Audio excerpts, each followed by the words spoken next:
வணக்கம். செல்வகுமாரின் இரவு 8 மணி வானிலை ஆய்வறிக்கை. அதிகாரப்பூர்வ வானிலை அறிக்கைக்கு இந்திய வானிலை ஆராய்ச்சித்துறை அறிக்கையை பார்க்கவும். 2025 அக்டோபர் 5 ஞாயிற்றுக்கிழமை இரவு ஆய்வறிக்கை.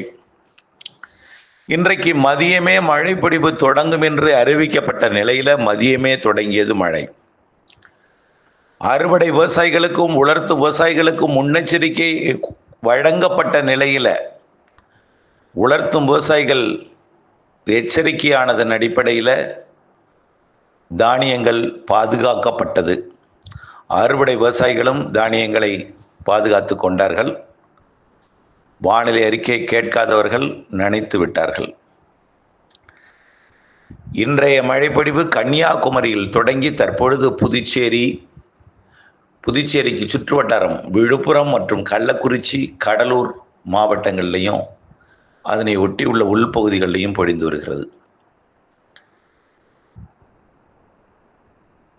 திருநெல்வேலி பரவலாக ஒதுக்கி கன்னியாகுமரி, தென்காசி, தூத்துக்குடி, விருதுநகர், மதுரை, சிவகங்கை, ராமநாதபுரம் மற்றும் புதுக்கோட்டை, திண்டுக்கல் மாவட்டத்திலையும் இன்றைக்கு பள்ளப்பட்டி நேற்றைக்கு பெய்தது, இரண்டாவது முறையாக பள்ளப்பட்டி பெய்தது, உப்பாறு அணைக்கட்டு பகுதி வரைக்கும் பெய்தது, உடுமலைப்பேட்டை கூட தொடர் தூறல், காற்று பகுதிக்கும் தூறலை கொடுத்து கொண்டிருக்கக்கூடிய வகையில் இன்றைக்கு வானிலை அமைந்தது. அப்பாச்சி கவுண்டர் பகுதிகள் கூட தூறல். கோயம்புத்தூர், நீலகிரி, ஈரோடு மற்றும் கரூர், திருச்சி, திண்டுக்கல், புதுக்கோட்டை, சிவகங்கை, டெல்டா மாவட்டங்களில் குறிப்பாக அந்த வேதாரண்யம் பகுதியை ஒதுக்கியிருக்கு. மன்னார்குடிக்கு கிழக்கே இல்லை, பெரிதாக இல்லை. அதே போல திருவாரூருக்கு தெற்கேயும் இல்லை, பெரிதாக இல்லை. ஆக இந்த நாகப்பட்டினம், திருவாரூர் மாவட்ட தெற்கு பகுதி, தென்மேற்கு பகுதின்னு சொல்லலாம். மன்னார்குடிக்கு கிழக்கே உள்ள பகுதி ஒதுக்கி இருக்கிறது. அதற்கு வடக்கே நல்ல மழை. அரியலூர், பெரம்பலூர், மயிலாடுதுறை மற்றும் கடலூர், கள்ளக்குறிச்சி, விழுப்புரம் இப்போ மழை பொழிந்து கொண்டிருக்கிறது. ஆக இந்த மழைப்பொழிவு இன்றைக்கு தொடர்ந்து கிருஷ்ணகிரி மாவட்டத்தோட கிருஷ்ணகிரி அதன் சுற்றுவட்டார பகுதி, கர்நாடக எல்லையோர ஓசூர், தேன்கனிக்கோட்டை பகுதியிலெல்லாம் மழை உருவாகி அந்த மழைப்பொழிவு தருமபுரி மாவட்டத்திற்கும் திருப்பத்தூர், வேலூர், ராணிப்பேட்டை மாவட்டத்திற்கும் மழைப்பொழிவு கொடுப்பதற்கு வாய்ப்பு இருக்கு. இன்றைக்கு நள்ளிரவுக்குள் பிறகு இந்த மழைப்பொழிவு விலகிவிடும். நாளை அதிகாலையில் மழை இருக்காது. அப்படி இருந்தால் சென்னையில் ஏற்கனவே மதியம் ஒரு முறை மழைப்பொழிவை கொடுத்திருக்கிறது. சென்னையில் விமான போக்குவரத்தை கூட இன்றைக்கு பாதிப்படைய செய்திருக்கிறது. 15க்கு மேற்பட்ட விமானங்கள் நீண்ட நேரம் வட்டமடித்து தரையிறங்கியது. கொழும்பிலிருந்து வந்த விமானம் பெங்களூருக்கு மாற்றி அனுப்பப்பட்டது. இப்படி பல்வேறு பிரச்சனைகளில் இன்றைக்கு விமான போக்குவரத்து கூட பிரச்சனை ஏற்பட்டது. இன்னொன்று முக்கிய செய்தி, நாம் கடந்த ஒரு வாரமாக அறிவித்தது தான். காற்றழுத்த தாழ்வுநிலை இமயமலைக்கு போகும்னு சொன்னோமா, போய் நேபாளத்துக்கு வெள்ளப்பெருக்கை, காட்மாண்டு என்கின்ற வார்த்தையை திரும்ப அறிவித்து கொண்டிருந்தோம்.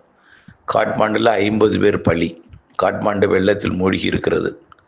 அதே போல் இன்னொன்று சொல்கிறோம், மேற்கு வங்கத்தோட வடக்கு பகுதி வெள்ளப்பெருக்கு ஏற்படுத்தும்னு சொன்னோம். டார்ஜிலிங் வெள்ளப்பெருக்கு, 14 பேர் ஆற்றில் அடித்து செல்லப்பட்டனர், பலரை காணவில்லையாம்.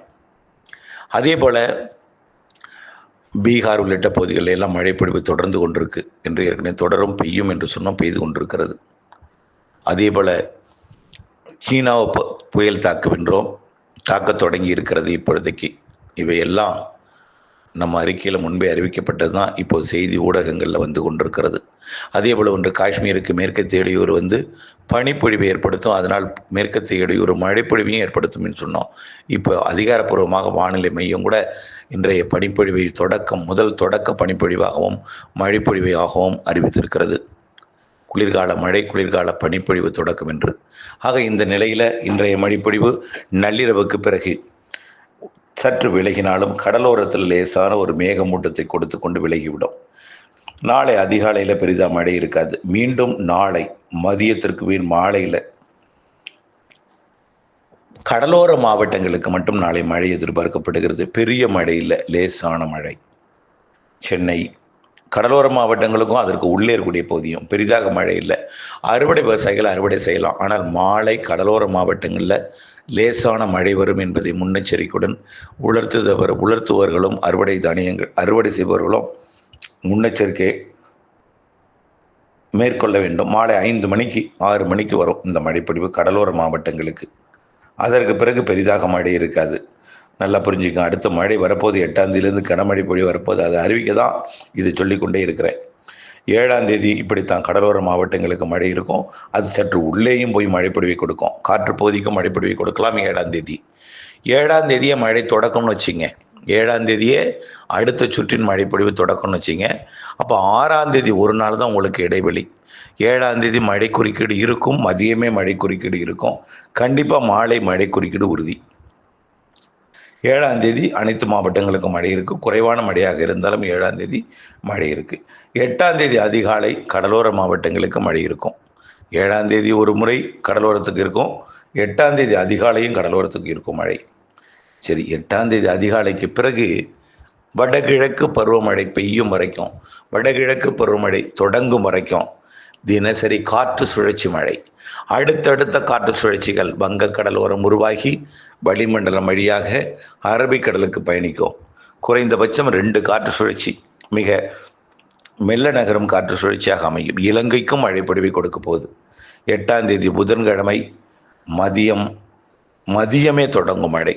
இனிமேல் மதிய மழையாக இருக்கும்.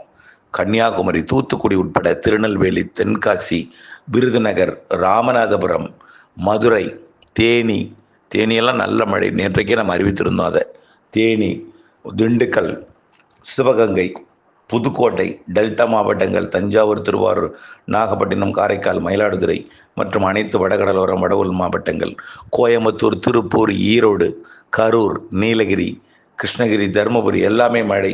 8ஆம் தேதி மாலை இரவு நல்ல மழை பொழிவை கொடுக்கும். இனிமேல் கடலோரத்தை விட மேற்கு தொடர்ச்சி மலை மாவட்டங்கள், மேற்கு மாவட்டங்கள், குறிப்பாக 8ஆம் தேதியிலிருந்து கணவாய் காற்று பகுதிகளுக்கும், இதோட கணவாய் காற்று பகுதி என்பது இனிமேல் அறிவிக்க மாட்டேன். 8ஆம் தேதிக்கு பிறகு மேற்கு மாவட்டங்கள் அனைத்து மாவட்டங்களுக்கும் மழை என்ற அறிவிப்பு தான் வரும். ஆகவே 8ஆம் தேதி தாராபுரம் என்பதெல்லாம் இனிமேல் காற்று பகுதி அல்ல.